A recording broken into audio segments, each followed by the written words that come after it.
சேலம் அரசு மருத்துவமனை பொறுத்தவரைக்கும் அதிகமாக டாக்டர்கள் பற்றாக்குறை இதெல்லாம் அதிகமாக சொல்றாங்க.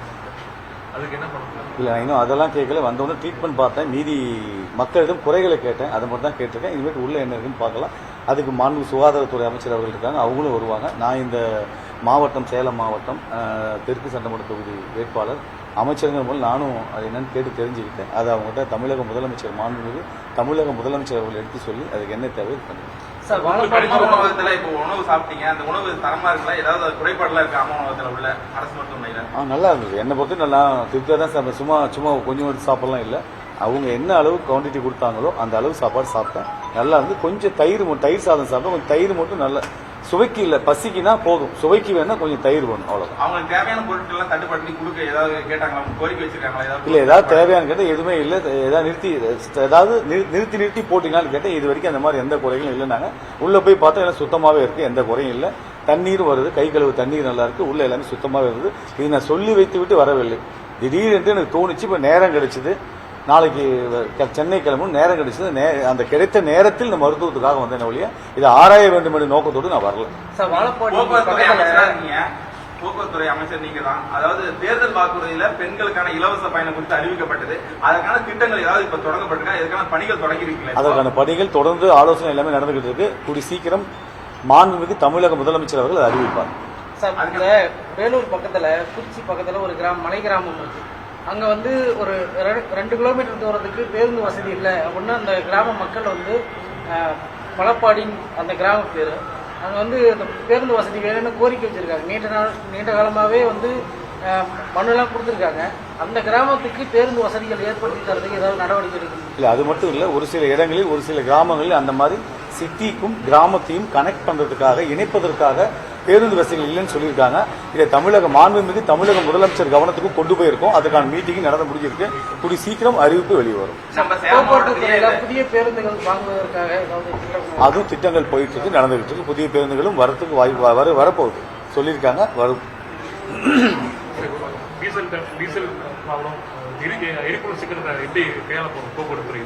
அதுக்கும் மீட்டிங் போட்டு போய் இப்போ ரொம்ப நாள் ஆகல, 4 நாள் தான் ஆகுது.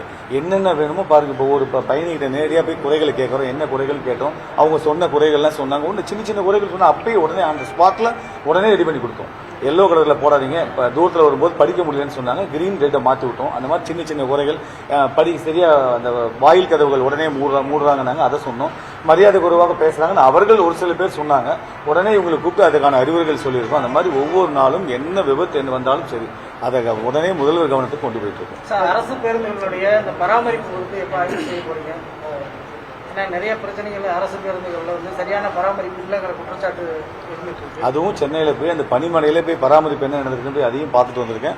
அதற்கான ஆலோசனை கூட்டம் நடந்திருக்கு. இன்னும் ரிவ்யூ போடல, அடுத்த வாரத்தில் போட்டு மாண்புமிகு தமிழக முதலமைச்சர் அவர் கவனத்திற்கு என்னென்ன குறைகள் இந்த போக்குவரத்து என்னென்ன குறைகள் இருக்கோ அத்தனை குறைகள் அவர் கவனத்துக்கு கொண்டு சென்று எல்லாம் நிறைவேற்றப்படும். இது மக்களுக்கான ஆட்சி, எளிய மக்களும் பயன்படும் வகையில் இந்த ஆட்சி இருக்கும்.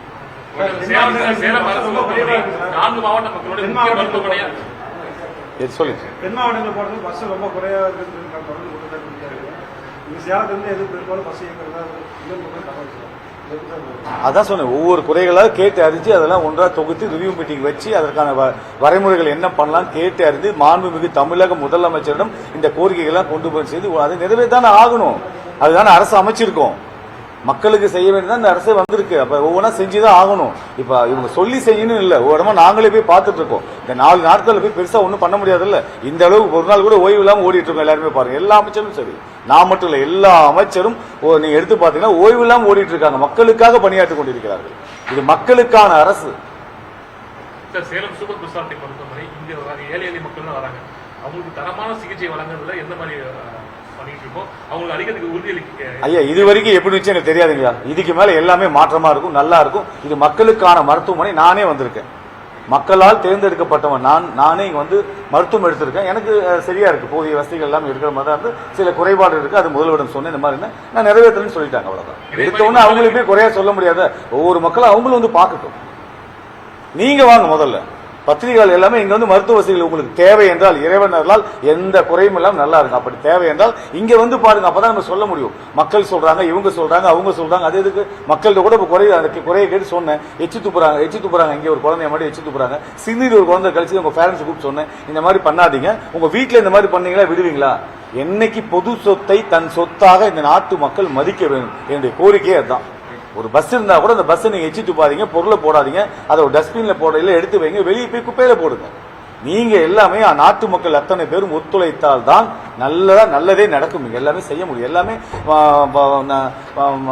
என்ன சொல்றது, மாண்புமிகு அமைச்சர் அவர்களும் எம்எல்ஏக்களும் இருக்கிற கவுன்சிலர்களும் செய்வாங்கன்னா அது எப்படி முடியும்? எல்லாருமே மக்களுக்கும் இந்த உணர்வு வேண்டும். எல்லாமே ஒருத்தர் மேல பழி போடக்கூடாது. எல்லாரும் ஒரு காவல்துறை எவ்வளவு செய்ய முடியும்? அவங்க நம்ம ஒத்துழைப்பு கொடுக்கும். ஒரு திருடனும் நம்ம சேர்ந்து அவனை பிடிக்கணும். அதை விட்டு காவல்துறை வேலை தான் அப்படின்னு கொலை பண்ண வேடிக்கை பார்த்தா காவல்துறை அங்கிருந்து வரணும் இல்ல.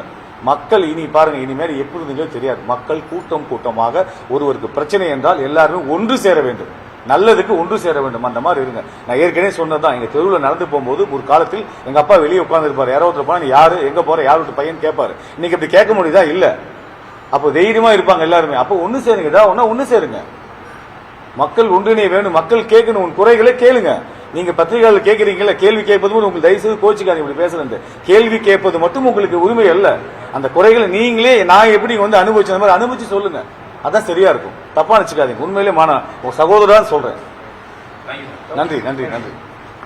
அரசு மேம்படுத்துவதற்கான கேள்வி கண்டிப்பா மேம்படுத்தும். அது வாங்க, இங்க வந்து பாத்துட்டு போய் சொல்லுங்க. நிறைய பார்த்திருக்கோம், அதனால கேட்கணும். ஒருத்தர் வந்து இப்ப நான் இருக்கேன்னா இப்ப உள்ள போகாம நான் சொல்றது வேஸ்ட். அப்ப நான் உள்ள அனுபவிச்சு அதை சொன்ன வச்சு அதான் உண்மை. நான் தப்பு சொல்ல வரல. உங்க கேள்வி கேட்டாதான் நானும் அது தெளிவா அடுத்து நான் நடந்துக்குவேன் செய்யணும். இவங்க கேள்வி கேட்பாங்களேன்னு பயம் வரும். ஒன்னே ஒன்று சொல்றேன் கேட்டுக்கோ. இனி கடந்த கால ஆட்சி போல் அல்ல.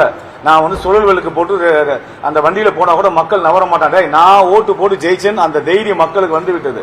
ஆட்டு மந்தை கூட்டமாக அடிமையாக இருந்த மக்கள் அடிமை விலங்குகளை வெட்டி எறியப்பட்டார்கள். சுதந்திரமா இருக்காங்க. யாரா இருந்தாலும் கேள்வி கேட்பாங்க.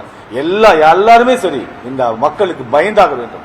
மக்கள் நேர்மையா வாக்களித்து தளபதிக்காக மட்டுமே என் பொண்டாட்டி, நான் தாலி கட்டி என் மனைவியும் என் மகனும் எனக்கு ஓட்டு போட்டாங்களா, அந்த ஓட்டு எனக்காக போடவில்லை. மாண்புமிகு தமிழக முதலமைச்சர் ஒத்த முகத்துக்காக தான் அந்த ஓட்டே போட்டாங்க. நன்றி. தொடர்ந்து வருவோம். நீங்களும் இந்த மாதிரி தொடர்ந்து கேள்வி கேளுங்க, தொடர்ந்து பதில் சொல்லுவோம். இதே மாதிரி மக்களும் கேள்வி கேட்கணும். அப்பதான் இன்னும் நாங்கள் அதிகமா வேலை செய்ய முடியும்.